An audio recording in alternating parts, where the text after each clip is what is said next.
Hey, it's Anthony.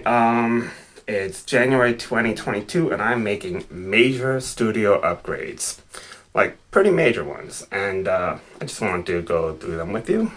Today's just as good as any. It's 18 degrees outside. I'm wearing my lovely polar bear sweater.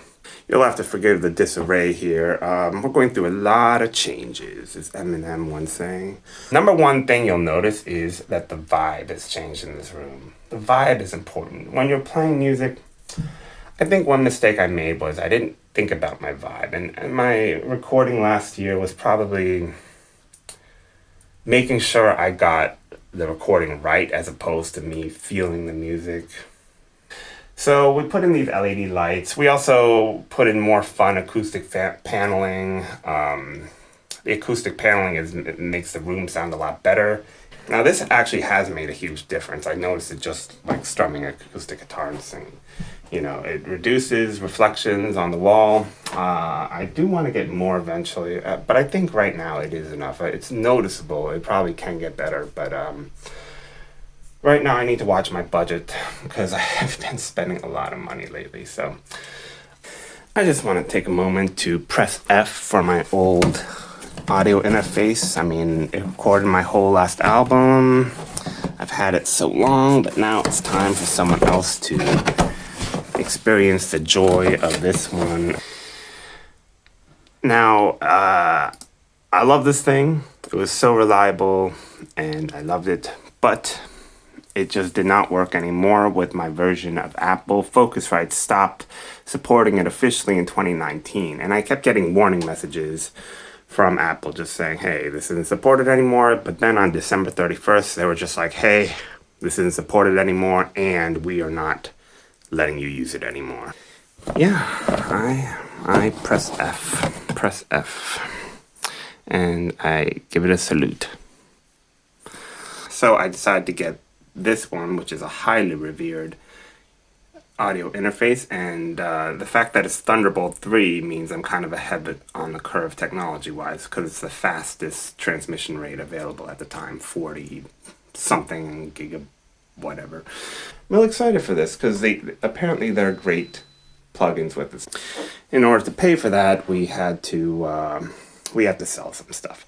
Number one thing being sold, of course, is the Focusrite. All packed up. I mean, it was listed, and I have it just ready to go to whoever wants to buy it. Whoever buys it needs to have an older system, though. This I've had a while. Apparently, this has some value, and it's just been like sitting around in my closet for a while. It's a bass amp simulator, and this still really sounds really good, and I'm hoping to fetch a good price for it. This tuner pedal I'm going to try to sell. It's not worth a whole lot. I decided to get a tuning pedal that had the ability to have a true bypass so that there would be no signal change.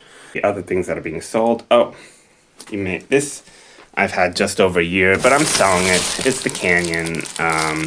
I mean, this will probably sell for a good $130, so that should fund at least one of the new pedals coming in. Now, this desk has definitely been upgraded. You'll notice things are different now a little here. This thing here, the Neve Portico, is key to my new sound because it's a one-channel preamp, and really, you have to have analog for quality recordings. There's no getting around it. Plugins can only take you so far.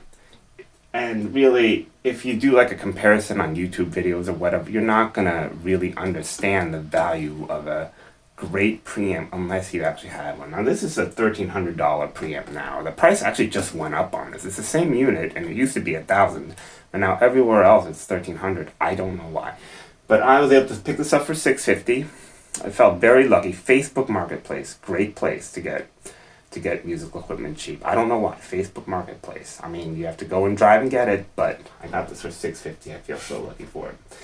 This drum machine going through this preamp / compressor just makes this awesome drum sound. So much better than Addictive Drums. I mean, Addictive Drums is very convenient to work with because you just drag and drop and you don't have to worry about like syncing or anything.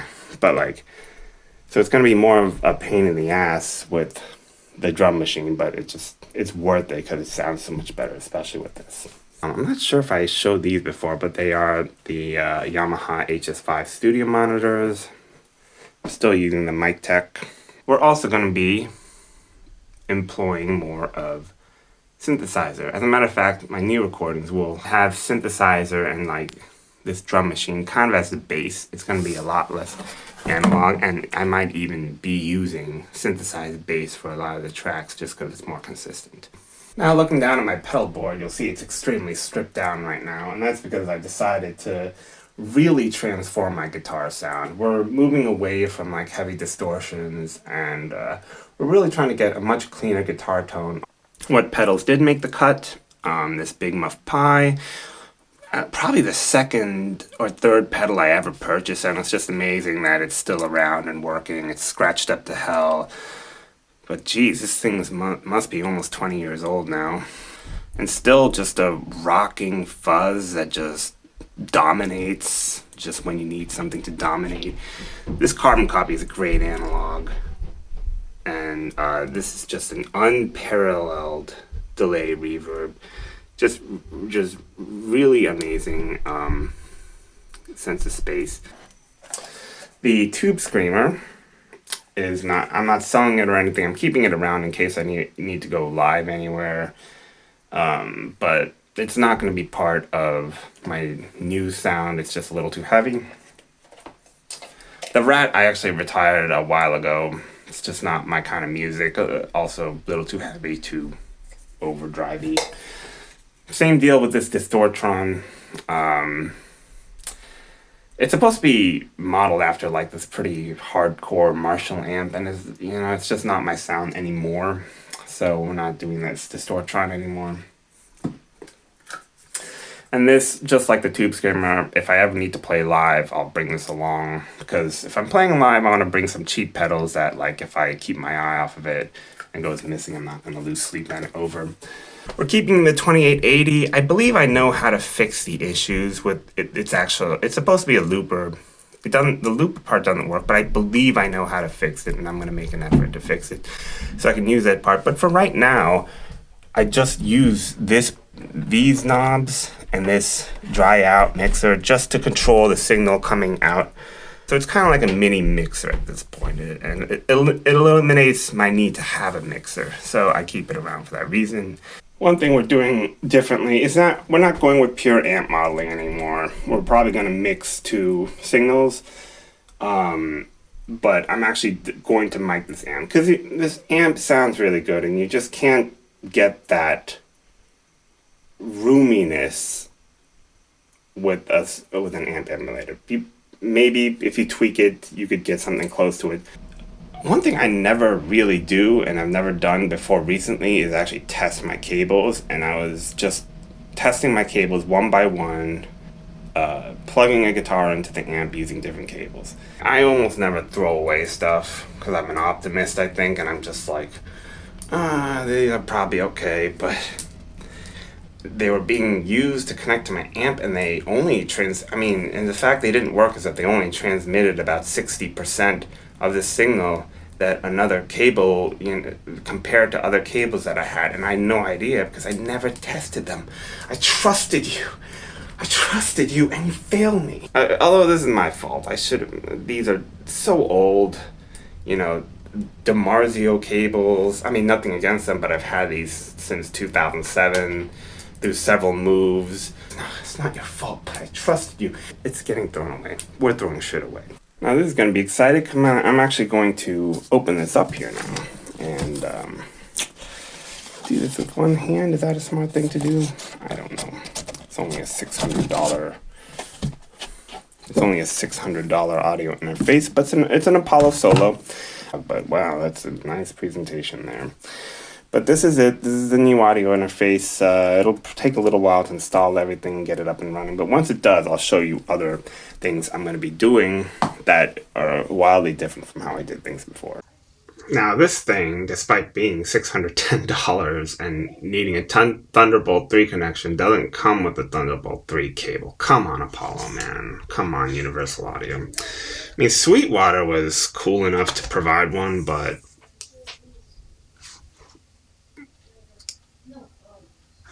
I agree.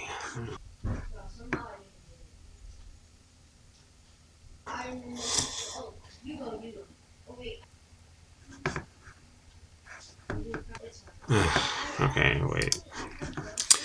So this system preferences, security and privacy. Hey everyone, so I got this universal audio thing set up here. As you could see, my voice is being used to record this video as these peaks go up and down. Anyways, let me give you some first impressions, and these will be very first impressions as I'm literally just starting with this. Let's see, number one, I'll just go with the major annoyance I have is that there's no on-off switch on this thing. Thunderbolt 3 cables are not cheap, at least not right now.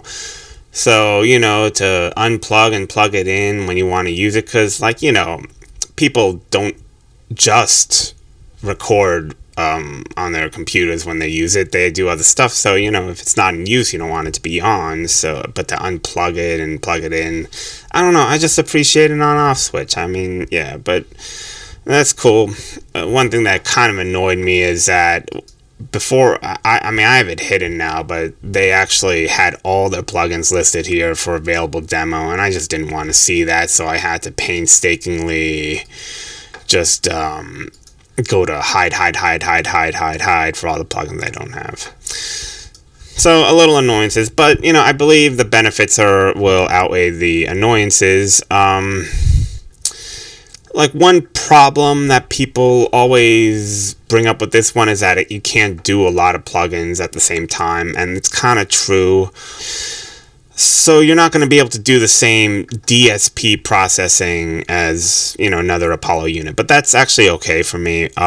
You can still use these in your DAW, so you know, you could go that route, and with the Thunderbolt, the latency should be pretty low. I mean, I have a pretty good processor, pretty good memory, so I'm not really sweating it. But yeah, I appreciate that Universal Audio was actually upfront in their marketing about saying, hey, this is not gonna run a lot of plugins on the DSP, and that's fine with me. I'm really appreciative that they gave us all of these plugins. I mean, this is a lot. I mean, Pultex 1176s, and odds are I'll be using these version of Pultex and 1176s as opposed to the Wave versions, because I've heard that they're a lot better. I'll just be doing a quick little thing here just to demo this. Let's see, I do want to try this auto-tune thing. I mean, I've been using Waves, the Waves one, and it honestly doesn't sound that good. So I'm excited to try this one in the key of C. My voice might sound weird right now. Yeah, we'll just do that. I don't have a mic stand here, so I'm just going to put this down and hope for the best. Let's see. What can kind of hold this thing? Let's get a guitar. Alright, don't look back in anger. I apologize if this sounds like crap.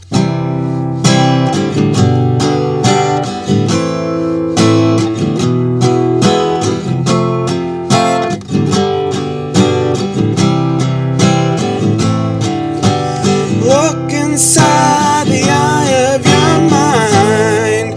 Don't you know you might find a better place to play? You said that you've never... What the fuck? It's not even doing anything.